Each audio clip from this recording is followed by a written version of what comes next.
I'm Sterling Miller, co-owner of Point Silica. Kind of head up things around the operations here. Point Silica was started by myself and Wes Hughes.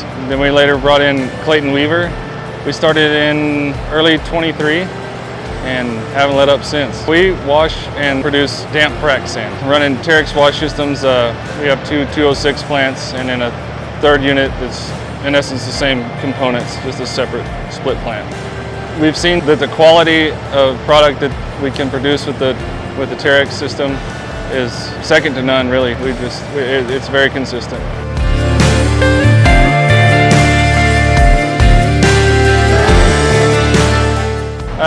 Damp frac sand is different than your traditional dry sand that people are accustomed to.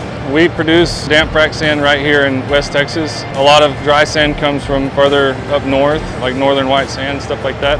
There's a lot of benefits to the damp frac sand as opposed to dry, and it's kind of always a back and forth. But one of the major things that producers, along with miners, see is that it reduces the silica dust in the air. So it kind of solves that entire issue with one swoop, with damp frac sand opposed to dry.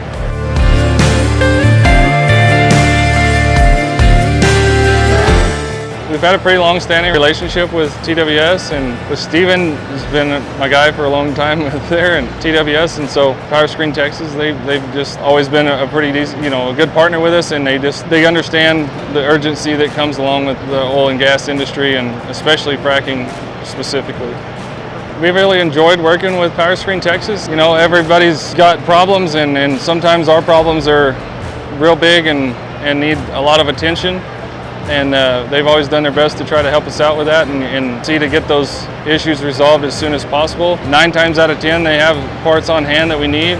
It's a big thing for us. We try to stock some parts. They help us out with that too, going through and stocking some inventory on our own. We do a lot of stuff in-house, but as well, we get in a pinch or we have several things down at the same time, we'll reach out to those guys and lean on them pretty heavily.